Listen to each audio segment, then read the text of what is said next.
Here is Eugene Kaspersky. He is the head and founder of Kaspersky Lab. Mr. Kaspersky, you told us when watching the Hollywood movie Live Free or Die Hard, you got so nervous that you could only continue watching with a scotch and cigarettes in your hands. Why? Because I'm working with the computer security for about 20 years and I'm paranoid man, and then I see all this education coming from Hollywood. I feel myself really nervous because they educate people with very wrong stuff, and I'm afraid that well, actually that was not the first movie about this, but it was the best movie to explain people how vulnerable is our computer world. So there's a lot of cyber criminality in the IT world. There are hackers, there is spyware, there is spams, phishing. What do you think? Which one is the biggest problem right now? The biggest problem is the number of this stuff. Because there are more and more criminals in the internet because they feel themselves quite comfortable.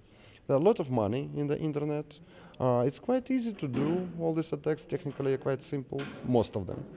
And the police is not so, well, they can't catch the criminals if they live in different countries. It's very difficult for them to find them.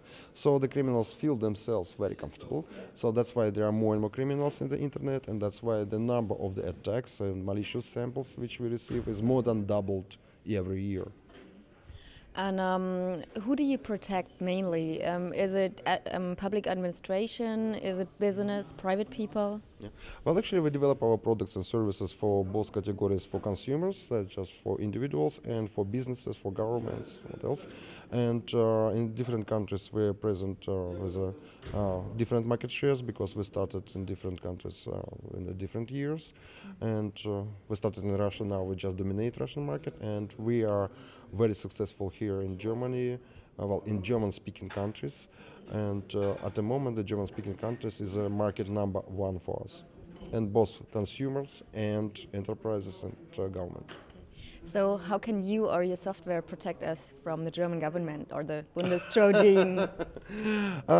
Well, our software is not protecting against the government. We are developing there, I compare that with iron detector.